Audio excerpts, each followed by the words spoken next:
This is Centelos once again, and we are getting things done. Now, today is the first, it's day one of our project to build the first Kenyan autonomous aircraft. And I have, done my research. This is what we'll be pursuing. It's very challenging technically. This is something that's never done before here in Kenya.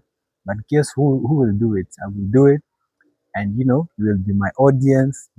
Whenever you have an opinion of how we should do something differently, I need to hear your thoughts and share them. And it will be a very interesting journey that we will be taking.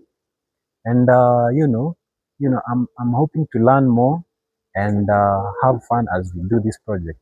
Now, I've come up with the mission specification of our autonomous project. Explained that in our first video. We talked about this aircraft being able to have a range of over 500 kilometers.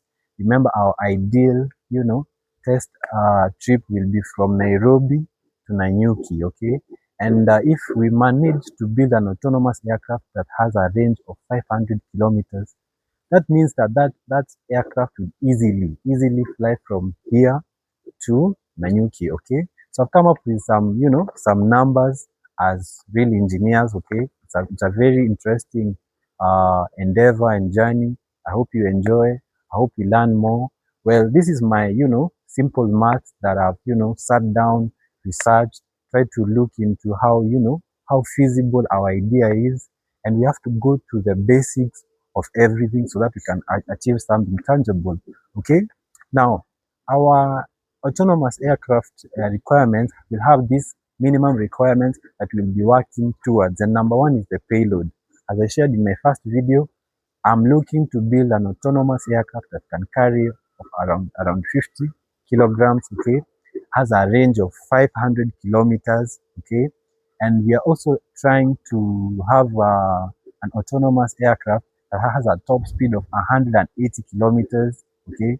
So based on our targets, if we are looking at if our autonomous aircraft has 180 kilometers per hour and we are looking for a destination like Nanyuki, that means that our aircraft will take around 2 hours to reach to where our goal will be, where we will be flying from Nairobi to Nanyuki, which is around 260 kilometers, give or take.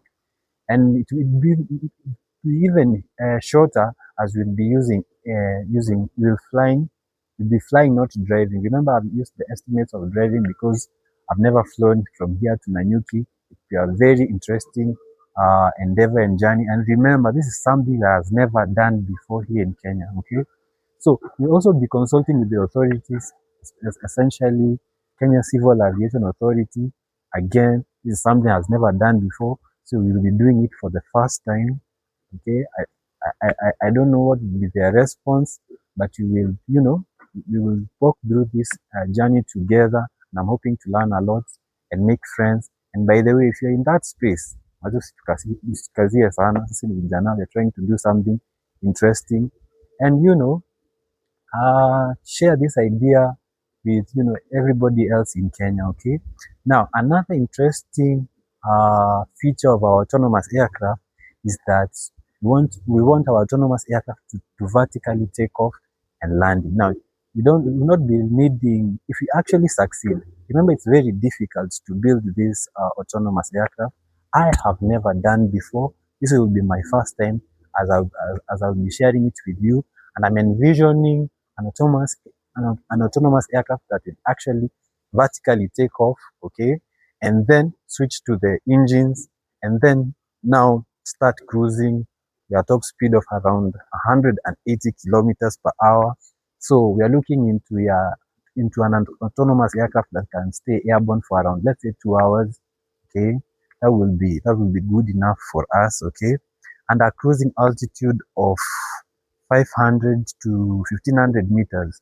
Well, that is without consultation. Remember, we haven't consulted any authorities or experts who can actually advise us on how we will actually do this. We are doing it for the first time, so these are just estimates.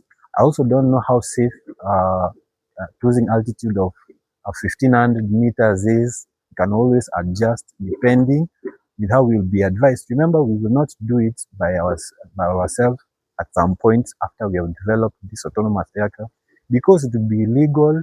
And this is Kenya and we have law. Okay. So if you're watching that, you'll be watching this and you're in that space, please advise me, or you can share your ideas or reach out to me because I'm really passionate about this idea.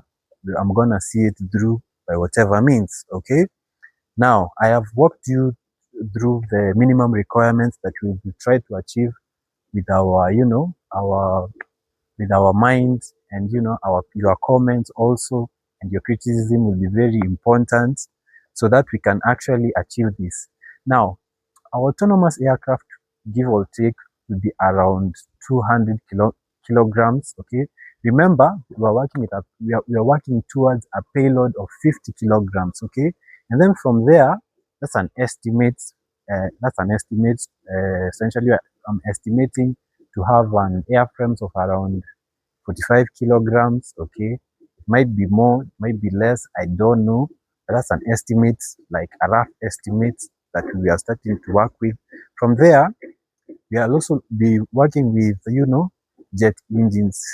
As I was doing my research, I've actually realized that developing and building jet engine is quite challenging technically, but guess what? We have the time. We will pursue this idea to the end until we actually do it. I know we are capable. There are people who are smart out there. They can share your ideas on how we can do about it. And you also I will also do some like my background research so that we can, work with concrete maths of how we will develop this jet engine. Remember, it's very difficult, and normally it's actually developed with around two companies worldwide. This is something that was never done before here in Kenya, and we've been doing it for the first time. Okay, and I'm hoping to make new friends as I'm trying to build this. So if you are knowledgeable in this space, you can actually share your thoughts, your ideas. Okay, as we go through this adventure. But I'm estimating that the jet engine will be maybe two, will be around 20 kilograms. Okay, give or take. We might adjust depending on the feedback that we'll get. And remember, this jet engine will be the first of its kind to be actually be developed here in Kenya. We will try as much as possible to source the materials locally. We will prototype and test as many times as possible until we build the first Kenyan-made jet engine. I know it will be a very challenging endeavor, but we will do it regardless. Okay. So that engine is around, I'm estimating to be around 20 kilograms. I don't know, it might be less, it might be more. This is something that I haven't done before, but we will do it. Okay. Now, another thing that I am trying to look into is the fuel. Remember, as I was doing my math, if this aircraft if I actually decide to make it 100% electric, it will not be feasible because my math was saying I need around 220 kilograms of lithium battery to actually build this autonomous aircraft. So that doesn't make any sense at all because first of all, even before we go any further, those lithium batteries are heavier than the aircraft itself. So that mathematics is not making any sense. So I'm looking into a scenario where vertical takeoff, and this might be a mistake or something genius, but it's not there in between, where we will vertically take off with electric motors, and once we reach a certain altitude, now we would have turned on the jet engines and powered it up so that it can now cruise to our destination, which most likely I would really love it to be Nanyuki because Nanyuki has a special place in my heart. Okay.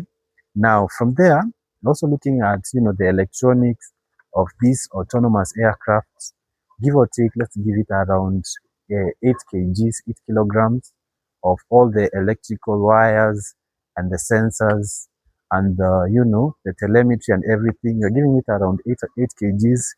And now the last part that I was looking into is the wiring. I also, this is something I haven't done before, but I'm estimating it can take, let's say, like 10 kilograms. So the total weight of this autonomous aircraft will be around 200 kgs. That's an estimate. Remember, we haven't prototyped the autonomous aircraft, which we will. We haven't built those engines, which we will. Okay, so there is a lot of work ahead of us, and it will be a very interesting learning curve. We are doing it for the first time. It has never been done before. So it will be something to, something that's really quite interesting. Okay, now, so that's another estimate that I'm working with. So I have settled to I have settled on 200 kilograms. Okay, so if I convert it into newtons, it will be around 1,962 newtons. Okay, so I'm trying to use newtons because I'm heading somewhere, which you will see. Okay, now our total aircraft will be around 1,962 newtons. Okay, and based on how I have listened from, I've researched and listened to engineers, we need a factor of at least two of both source of thrust and power in order to lift this aircraft. Okay, so if you're working with a factor of two, if you multiply 1,962 newtons times two, we will need a total thrust of 3,924 newtons. Okay, now we have actually reached to a figure where all of our engines and motors combined needs to generate around 3,924 newtons. Okay, now there are a couple of combinations that we will look into. We can decide to work with 4 motors. Now, so if we divide 3,924 to around 4 motors, that means that every motor will bear around 981 newtons. I don't know how feasible is that. When we start researching around motors, or build our own or whatever, we will see what we can get.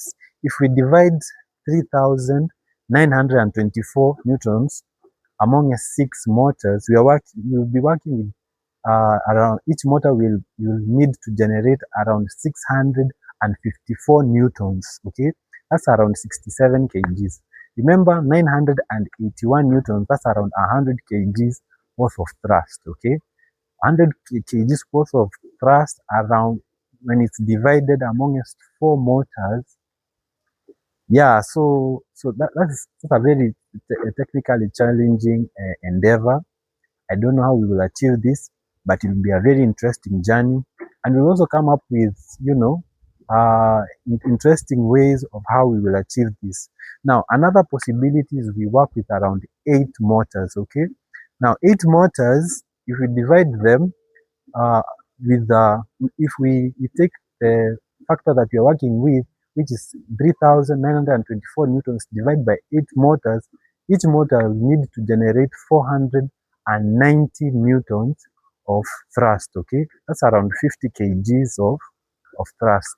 Well, as we go down, obviously that will be feasible, but we will pursue it with you as my audience, as you are sharing with your ideas, your thoughts of how we will address this technical endeavor.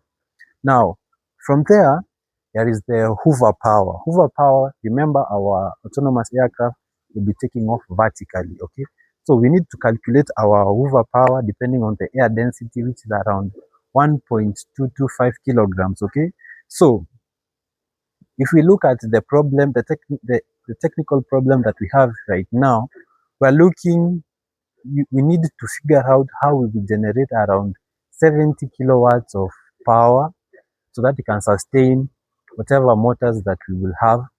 I have tried to envision around 8 scenarios where we'll start either with 4, but then if it doesn't work, we move to 6. If that doesn't work, we'll also move to 8, or another ingenious way of how we will solve this. Now, another technical issue that we'll be working with is the wingspan. Okay, remember we are working with an autonomous aircraft.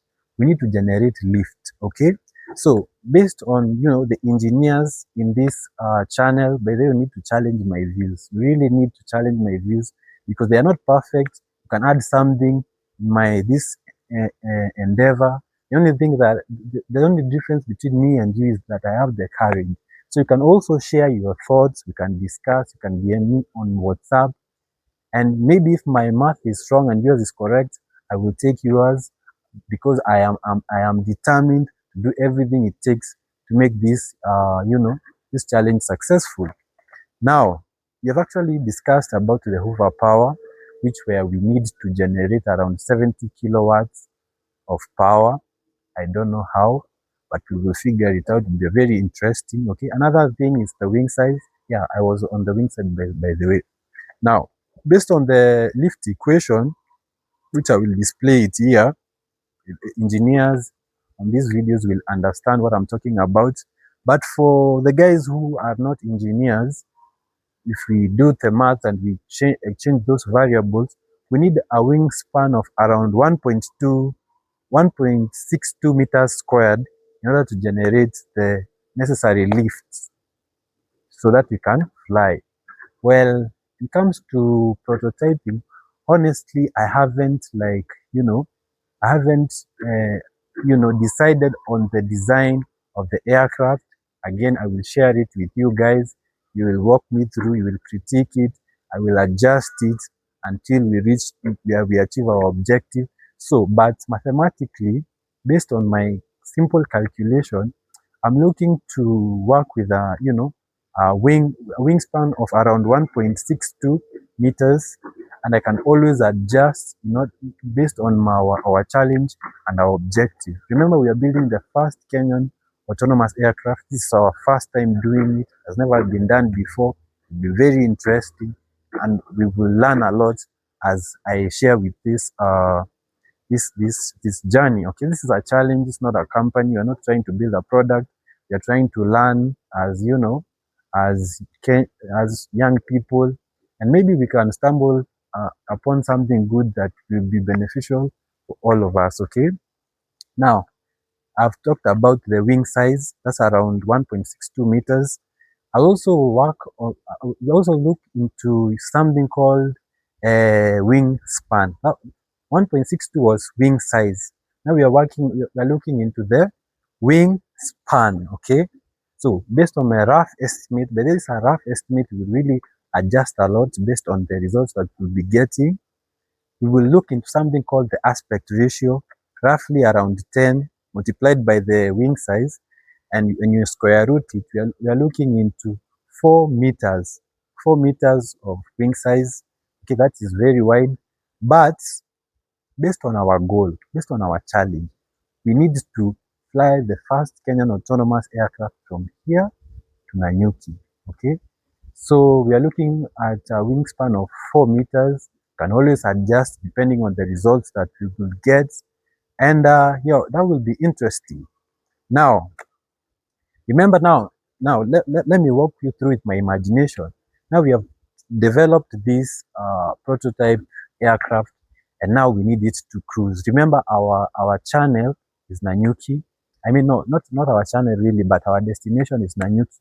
That's around 260 kilometers, give or take. Okay. Now, and we will be switching to the jet engines, which is also another very difficult, very challenging endeavor, but we will pursue it regardless. Now we need to cruise we need to cruise from here to Nanyuki, okay? And there is another challenge that we need to address, which is called the cruise drag, okay? The engineers in this channel will tell me more about it, but based on the equation, it's a very simple equation. I will share it here, and we will, we'll avoid the details for the people who don't like maths. Okay, most of you are watching. But if you plug in the values, we're looking at a drag of 122 newtons. Okay, that's a cruise drag based on the speed and the design. That can always change depending on our design. Remember, this is just, our imagination. but we will fix and adjust as much as possible until we achieve our objective. Okay, so that's the drag that we will experience, and that will be around 122 newtons. It can always change depending on our experience. Okay, and so that's an interesting take. Okay, another thing that I need to look into is that the cruise power. Now I will walk you again into my imagination. Now we have taken off vertically with our autonomous aircraft. Okay, and we need to generate cruise power in order to reach Nanyuki. Okay, remember Nanyuki has a very special place in my heart. Okay, now if we convert the numbers, the numbers based on the equation, again I will share that equation here. Okay, and we avoid the details because most of people don't love maths. Okay, but we have to work with it. Okay, now there is P is equals to D all over V. I will explain it here so that you understand. For the nerds out there, there are also very few people who are extremely good at maths. And based on the drag that we got, okay, remember that's an estimate around 122 newtons, okay, and a velocity of 50 meters per second, okay. So if you convert that into power, if you multiply those two, you'll get 6,900 watts, okay, or 6.1 kilowatts of cruise power, okay. That's also another technical challenge that will be very interesting to actually address or solve. It can always change. This is just the beginning. You're getting started. Don't get bored. This video this channel by the way is about solving technical problems practically. We're not speculating. We're not talking about news or whatever. This is our style of doing things. Okay. So our cruise power will be around 6.1 kilowatts. Okay. That I don't know how we will achieve it, but we will try as much as possible to achieve it in order for our autonomous aircraft to fly from here to Nanyuki. Okay, so we are also looking into the cruise energy. That's another estimate. I will plug in the equations here for the math nerds out there who really loved maths. We can understand something and we can always adjust our math. Okay, remember every step you're trying to solve a particular problem. Now, our average cruise energy, be, I'm looking into around 20 kilowatts, okay, multiplied by the time. So that's around 55.6 kilowatts. Again, can always adjust this mathematics based on the challenges and the limitation and whatever breakthrough we will have. I don't know how practical is it, but we'll pursue it and we can always make adjustments. Okay. And okay. I also shared why our autonomous aircraft will not be able to be 100% electric, and the reason is weight. Weight is our biggest barrier, because if you actually plug in the maths that are needed, the values that are needed in order to generate the power to fly from here to Nanyuki, if you convert it into lithium batteries, we need around 222 kilograms, which is practically impossible. Okay, so we will switch between electric, and once we achieve the cruise speed, we will now switch now to the fuel that is normally used. Okay, it is very effective it has been very effective in the drones that are being developed both in Russia and Iran. You can see those drones are flying very long distances and they are very efficient. So we will learn a lot from those drones that are being developed and try to put all that knowledge into Kenya's first autonomous aircraft. Okay, so I also talked about the Hoover power. It's around 70 kilowatts. Again, if you are an engineer, you also learn that our systems cannot be 100% efficient. So if we drop down our efficiency from 100% to 85, we're looking to actually generate a power of around 85 kilowatts. Okay. Now, there is, a mountain to climb. It's very difficult, but we will do it regardless. and that is developing our first jet engine. Okay, jet engine is very difficult, but I've watched a couple of videos. There are, there are a couple of homemade jet engines that have been developed. They're there over YouTube, but we also have to improve it so that it can serve our Kenya's first autonomous aircraft. That will be another long video after I have done my research. Okay, come up with the estimate figures and values that we need to work with, and then I will come here, explain it to you, discuss them. You can always rewind this video, go through the equations and maths, challenge my thinking. Okay, I need to hear your thinking, I need to hear your perspective. But at the end of the day, whatever argument or thought actually wins, maybe it might be mine, it might be yours, I will take it and I will put it together as we develop our Kenya's first autonomous aircraft. It will be very interesting. It will also be very challenging. And remember, we don't have a lot of resources. Okay. Okay. So I will show you. I will also come up with a very innovative way to generate the money. So don't worry. I don't have the money right now, but we will get it. And you will be part of a very amazing, interesting journey. So see you in the next video and stay tuned. Same tell us once again, and you're getting things done.